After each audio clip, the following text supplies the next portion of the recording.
ಹೇಳ್ತೇನೆ. ಇವತ್ತು ನಾವು ಮುದ್ದೇಬಿಹಾಳಿಂದ ಪ್ರಾರಂಭ ಮಾಡಿ ಅಲ್ಲಿಂದ ಕುಂಟೋಜಿ, ಮಿಣಜಿಗಿ, ಆಮೇಲೆ ತಾಳಿಕೋಟೆ, ಆಮೇಲೆ ಇಂಗಳಗಿ, BB ಇಂಗಳಗಿ, ಅಮ್ಲೂರು, ಬನಟ್ಟಿ, PA, ಅಂದಿಗನೂರು, ಆಮೇಲೆ ಸಿಂದಗಿ, ಇಲ್ಲಿಗೆ ಬಂದಿದ್ದೀವಿ. ಈಗ ಮುಖ್ಯವಾಗಿರೋ ಉದ್ದೇಶ ಏನಪ್ಪ ಅಂತ ಹೇಳಿದ್ರೆ ಎಲ್ಲ ಕಡೆಗಳಲ್ಲಿ ಬಯಲು, ಏನು ಬೆಳೆ ಇಲ್ಲ. ಒಂದು ಸರಿ ಏನು ಮಳೆ ಬಂತು ಪ್ರಾರಂಭದಲ್ಲಿ, ಅವಾಗೇನು ಬಿತ್ತನೆ ಮಾಡಿದ್ದಾರೆ, ಆಮೇಲೆ ಅದು ಬೆಳೆದೇ ಇಲ್ಲ. ಮತ್ತು ಸುಮಾರು 70-80% ಹುಟ್ಟಿಲ್ಲ, ಒಂದು 20-30% ಹುಟ್ಟಿದೆ, ಅದು ಮೇಲಕ್ಕೆ ಎದ್ದಿಲ್ಲ, ಅರ್ಧ ಅಡಿ ಕಮರಿ ಹೋಗಿದೆ.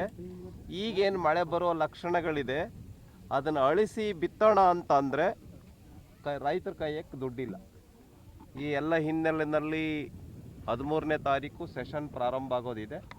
ಹಾಗಾಗಿ ರಾಜ್ಯದ ಎಲ್ಲ ಜಿಲ್ಲೆಗಳಿಗೆ, ಎಲ್ಲ ತಾಲೂಕುಗಳಿಗೆ ಹೋಗಿ ನಾವು ಅಧ್ಯಯನ ಮಾಡ್ತಾ ಇದ್ದೀವಿ. ರೈತರ ನೆರವಿಗೆ ಸರ್ಕಾರ ಬರಬೇಕು ಅಂತ ಆಗ್ರಹ ಪಡಿಸ್ತಾ ಇದ್ದೀವಿ.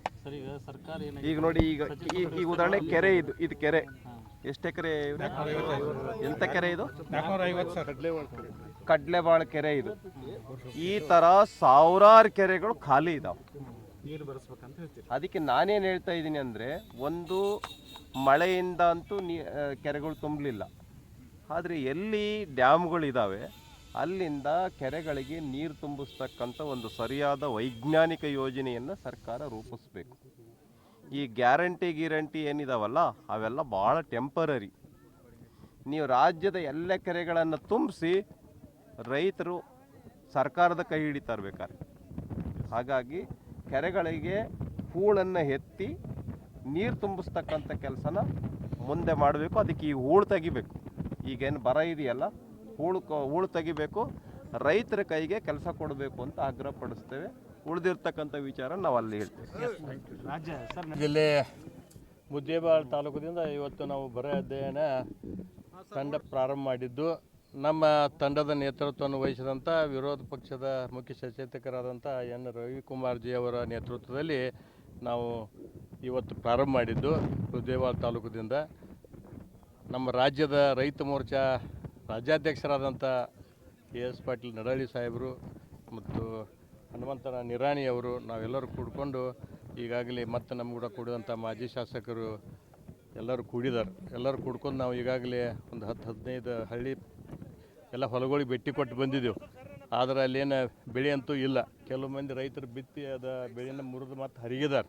ಅದಕ್ಕೆ ನಾವು ಈಗ ನಾಳೆ ಬರ್ತಕ್ಕಂಥ 13ನೇ ತಾರೀಕಿಗೆ ಏನದ ವಿಧಾನಮಂಡಲ ಅಧಿವೇಶನ ಪ್ರಾರಂಭ ಆಕೈತಿ, ಅಲ್ಲಿ ನಾವು ರೈತರಿಗೆ ಪರಿಹಾರ ಕೊಡೋ ಸಲುವಾಗಿ ನಾವು ಅಧಿವೇಶನ ನಡೆಸ್ಕೊಡೋದಿಲ್ಲ ಅಂತೇಳಿಂದ ಹೋರಾಟವನ್ನು ನಾವು ವಿಧಾನಸಭೆಯಲ್ಲಿ ಪ್ರಾರಂಭ ಮಾಡ್ತೇವೆ. ವಿಧಾನ ಪರಿಷತ್ನಲ್ಲಿ ಕೂಡ ನಮ್ಮ ಹನುಮಂತನ ನಿರಾಣಿ ಅವರು ಮತ್ತು ನಮ್ಮ ನಾಯಕರಾದಂಥ ರವಿಕುಮಾರ್ ಜಿ ಅವರು ಕೂಡ ಅಲ್ಲಿ ಹೋರಾಟ ಮಾಡ್ತಾರೋ. ನಾವು ಆದಷ್ಟು ರೈತರಿಗೆ ಬೇಗನೆ ಪರಿಹಾರ ಕೊಡಿಸುವಂಥ ಕೆಲಸವನ್ನು ನಾವು ತಂಡದಿಂದ ಮಾಡ್ತೇವೆ. ಹಿಂದೆಂದು ಕೇಳದೇ ಇರತಕ್ಕಂಥ ತೀವ್ರ ಬರಗಾಲ ಬಿದ್ದಿರ್ತಕ್ಕಂಥದ್ದು, ನಾವು ಆ ಬರಗಾಲವನ್ನು ನೋಡೋ ಸಲುವಾಗಿ ನಮ್ಮ ರಾಜ್ಯ ಅಧ್ಯಕ್ಷರಾಗಿರ್ತಕ್ಕಂಥ BY ವಿಜೇಂದ್ರ ಅವರ ಆದೇಶದಂತೆ ಈ ಭಾಗಕ್ಕೆ, ನಮ್ಮ ವಿಜಯಪುರ ಜಿಲ್ಲೆಗೆ, ನಮ್ಮ ವಿಧಾನ ಪರಿಷತ್ತಿನ ಮುಖ್ಯ ಸಚೇತಕರಾಗಿರ್ತಕ್ಕಂಥ ಎನ್ ರವಿಕುಮಾರ್ ನೇತೃತ್ವದ ತಂಡ ಬಂದಿದೆ. ಈಗಾಗಲೇ ಮುದ್ದೇಬಿಹಾಳ ತಾಲೂಕು ನೋಡ್ಕೊಂಡು ಬಂದಿದ್ದಾರೆ. ಇವತ್ತಿಲ್ಲಿ ನಾವು ಕಡ್ಲೆವಾಡ ಕೆರೆ ಒಳಗೆ ನಿಂತಿದ್ದೀವಿ. ನಾವು ಈ 450 ಎಕರೆ ಇರ್ತಕ್ಕಂಥ ಕೆರೆ ಪೂರ ಖಾಲಿ ಆಗೈತದು. ಇದಕ್ಕೆ ನೀರು ಬಿಡಬೇಕು ಅಂತ ಇಲ್ಲಿ ರೈತರು ಸಾಕಷ್ಟು ಹೋರಾಟ ಮಾಡಿದರೂ ಕೂಡ ಇಲ್ಲೊಂದು ಹಳ್ಳ ಐತೆ. ಅದಕ್ಕೆ ಆ ಕೆನಾಲ್ದಿಂದ ಹಳ್ಳ 10 ಕಿಲೋಮೀಟ್ರ್ ದೂರ ಐತೆ ಅಷ್ಟೇ. ಕೆನಾಲ್ ಮಾಡೋ ಅವಶ್ಯಕತೆ ಇಲ್ಲ. ಬರೀ ಆ ಹಳ್ಳಕ್ಕೆ ನೀರು ಬಿಟ್ಟರೆ ಕೆರೆ ತುಂಬತೈತೆ ಅದು. ಮತ್ತು ಇದು ಕೆರೆ ಯಾವಾಗ ತುಂಬೋದು? ಮಾಪುರ್ ಬಂದಾಗ ತುಂಬಬೇಕು ಈ ಕೆರೆಗಳು. ಮತ್ತು ನಮ್ಮ ವಿಜಯಪುರ ಜಿಲ್ಲೆ ಕೆರೆ ತುಂಬ ಯೋಜನೆ 2012 ನಮ್ಮ ಸರ್ಕಾರದಾಗ ಮಾಡಿರ್ತಕ್ಕಂಥದ್ದು, ಬಸವರಾಜ ಬೊಮ್ಮಾಯಿ ಮಾಡಿರ್ತಕ್ಕಂಥದ್ದು. ಆ ಯೋಜನೆಯಿಂದ ಏನು ಕೆರೆನ ತುಂಬಿಲ್ಲ ಅಂತ ಹೇಳಿದ್ರೆ ದುರ್ದೈವ. ನಾ ಇವತ್ತು ನೋಡಕತ್ತೀನಿ, ಇಲ್ಲಿ ಬಂದಿದ್ದಾನೆ. ಇವತ್ತು ರೈತರು ಹೇಳಿರ್ತಕ್ಕಂಥದ್ದು ಹೇಳಿದೆವು ನಮ್ಮ ನಾಯಕರು ಸೇರಿ. ಇದು ಈ ಕೆರೆಗೆ ಇನ್ನು 15 ದಿವಸದಾಗ ನೀರು ಬಿಡ್ಲಿಕ್ಕಂದ್ರೆ ನಮ್ಮ ನಾಯಕರು ಸೇರಿ ಇಲ್ಲಿ ಬಂದು ಮುಖ್ಯ ಅಭಿಯಂತರ ಕಚೇರಿ ಮುಂದೆ ನಾವು ಧರಣಿ ಮಾಡೋಕ್ಕೂ ತಯಾರಿದೆ ಅಂತಕ್ಕಂಥ ಮಾತನ್ನು ಹೇಳಕ್ಕೆ ಬಯಸ್ತೇನೆ. ಮತ್ತು ವಿಶೇಷವಾಗಿ ಎಲ್ಲಿ ಕಬ್ಬು ಬೆಳೆಯಕತ್ತಾರೆ ರೈತರು, ಕಬ್ಬು ಪೂರ ಹಾಳಾಗಿ ಹೋಗಿದಾವೆ. ಈಗ ಮೊನ್ನೆ 15ಕ್ಕೆ ಏನು ಕೆನಾಲ್ ಬಿಡಿಸೀವಿ, ಈಗ ನೀರು ಬಿಟ್ಟಾರೆ ಪಾಪ ಅವ್ರು ಸಿಗೋದಿಲ್ಲ. ಈಗ ಅದು ನೀರು ಬಿಟ್ಟು ಸಿಗೋದಿಲ್ಲ. ಮುದುಕಾದ ಮ್ಯಾಗ ಹರಿದ ಕಾಲ ಬರೋಂಗಿಲ್ಲ. ಅದಕ್ಕೆ ಆ ಕಬ್ಬಿಗೆ ಸಹಿತ ಇದೇಗ ನಮ್ಮ ರೈತ ಮೋರ್ಚಾ ಅಧ್ಯಕ್ಷರು ಎಕರೆಗೆ 25,000 ಒಣ ಬೇಸಾಯ ಕೊಡೋದು ಹೇಳ್ಯಾರ.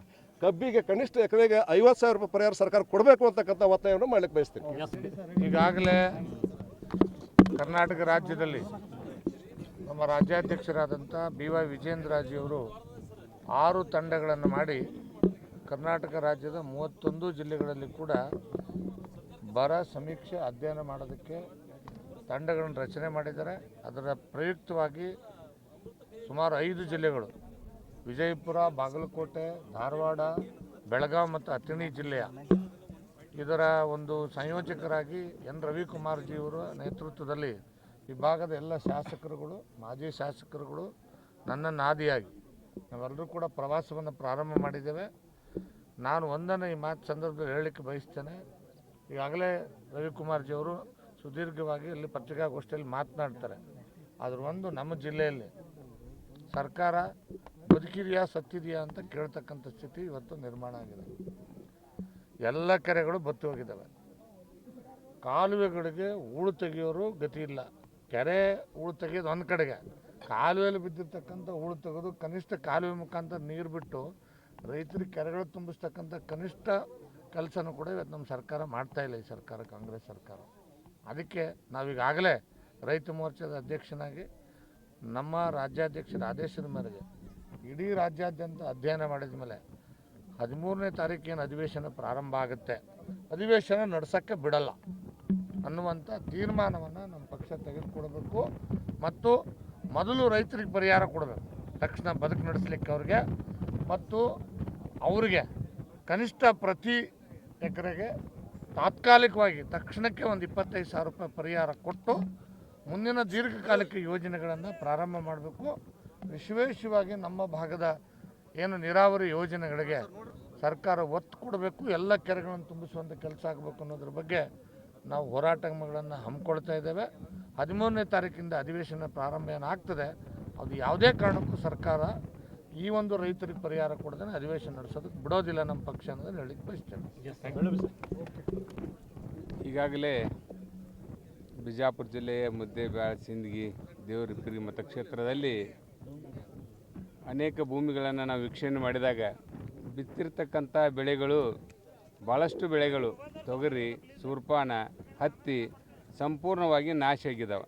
ಕೆಲವೊಬ್ಬರು ಬಿತ್ತಿರ್ತಕ್ಕಂಥ ಬೆಳೆಯನ್ನು ಮತ್ತೆ ಪುನಃ ಹರಿಗಿ ಮತ್ತೆ ಬಿತ್ತನೆ ಮಾಡ್ತಕ್ಕಂಥ ಕೆಲಸನೂ ಮಾಡಿದ್ದಾರೆ 2ನೇ ಬಾರಿಗೆ. ಅದು ಕೂಡ ಮಳೆ ಇಲ್ಲದೆ ಇವತ್ತು ನಶಿಸಿ ಹೋಗಿದೆ. ಈ ವಾರದಲ್ಲಿ ಅಲ್ಲಿ ಸ್ವಲ್ಪ ಮಳೆ ಆಗಿದೆ. ಅದನ್ನು ಬಿಟ್ಟರೆ ಸಂಪೂರ್ಣವಾಗಿ ಮಳೆಯಿಂದ ಈ ಭಾಗ ರೈತರು ಕಂಗಾಲಾಗಿದ್ದಾರೆ.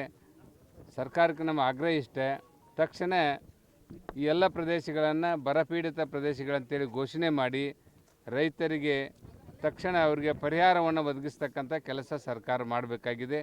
ಜೊತೆಗೆ ಶಾಶ್ವತವಾಗಿ ಈ ವರ್ಷದ ಮುಂಗಾರಿ ಅಂತರೂ ಹಾಳಾಗಿದೆ. ಭಾಳಷ್ಟು ಕೆರೆ ಕಟ್ಟೆಗಳು ಒಣಗಿ ಹೋಗಿದ್ದಾವೆ. ನೀರಿಲ್ಲದೆ ಕೆರೆ ಇವತ್ತು ಕಡ್ಲೆವಾಡ ಕೆರೆ ಸುಮಾರು 450 ಎಕರೆ ಇರತಕ್ಕಂಥ ಜಮೀನಿನಲ್ಲಿ ಕೆರೆಯನ್ನು ನೀರಿಲ್ಲದೆ ಇವತ್ತು ಒಣಗಿ ಹೋಗಿದೆ. ನೀವೆಲ್ಲರೂ ಕೂಡ ವೀಕ್ಷಣೆ ಮಾಡಿದ್ದೀರಿ. ಇಂಥ ಕೆರೆಗೆ ಪಕ್ಕದಲ್ಲೇ ನಮ್ಮ ದೊಡ್ಡ ಡ್ಯಾಮ್ ಇಟ್ಕೊಂಡು ಇವತ್ತು ಕೆರೆ ತುಂಬದೇ ಇರತಕ್ಕಂಥದ್ದು ನಮಗೆಲ್ಲರಿಗೂ ನೋವಿನ ಸಂಗತಿ. ಇಲ್ಲಿವರೆಗೆ ಆ ವ್ಯವಸ್ಥೆ ಇದ್ದರೂ ಕೂಡ ಯಾವ ಒಂದು ವರ್ಷವೂ ಕೂಡ ಈ ಕೆರೆ ತುಂಬಿಲ್ಲ ಅಂತಕ್ಕಂಥದ್ದನ್ನು ನಮ್ಮ ರೈತರು ಹೇಳಿದರು. 2019ರಲ್ಲಿ ಒಂದು ಮಹಾಮಳೆ ಆದಾಗ ಮಾತ್ರ ಈ ಕೆರೆ ತುಂಬಿತ್ತು ಅಂತಕ್ಕಂಥದ್ದು ಹೇಳಿದ್ದಾರೆ. ಇಂಥ ಕೆರೆಗಳು ತುಂಬಬೇಕು. ಇದ್ರ ಮುಖಾಂತರ ನಮ್ಗೆ ಬೋರ್ವೆಲ್ಗಳು ರೀಚಾರ್ಜ್ ಆಗ್ತವೆ, ಭೂಮಿಯಲ್ಲಿ ನೀರಿನ ಸಂಗ್ರಹ ಆಗ್ತದೆ, ರೈತರಿಗೆ ಅನುಕೂಲ ಆಗ್ತದೆ. ಆ ನಿಟ್ಟಿನಲ್ಲಿ ಸರ್ಕಾರಕ್ಕೆ ನಾವು ಒತ್ತಾಯವನ್ನು ಮಾಡ್ತೀವಿ. ತಕ್ಷಣ ಬರ ಅಂತೇಳಿ ಘೋಷಣೆ ಮಾಡಬೇಕು, ರೈತರಿಗೆ ಪರಿಹಾರವನ್ನು ಒದಗಿಸಿಕೊಡಬೇಕು. ಒಂದು ಜೊತೆಗೆ ರೈತರ ಸಾಲ ಮನ್ನಾ ಮಾಡಬೇಕು ಅಂತಕ್ಕಂಥದ್ದು ಕೂಡ ನಮ್ಮ ನಾಯಕರ ಅಪೇಕ್ಷೆ ಇದೆ. ಸಂಪೂರ್ಣ ಬಡ್ಡಿ ಮನ್ನಾ ಮಾಡಿ ಸಾಲದಲ್ಲಿ ಎಷ್ಟಾದರೂ ಇವತ್ತು ಮನ್ನಾ ಮಾಡ್ತಕ್ಕಂಥ ಯೋಜನೆಯನ್ನು ಸರ್ಕಾರ ಕೈಗೆತ್ತಿಕೊಳ್ಬೇಕಂತೇಳಿ ಸರ್ಕಾರಕ್ಕೆ ನಾವು ಆಗ್ರಹ ಮಾಡ್ತಾ ಇದ್ದೀವಿ.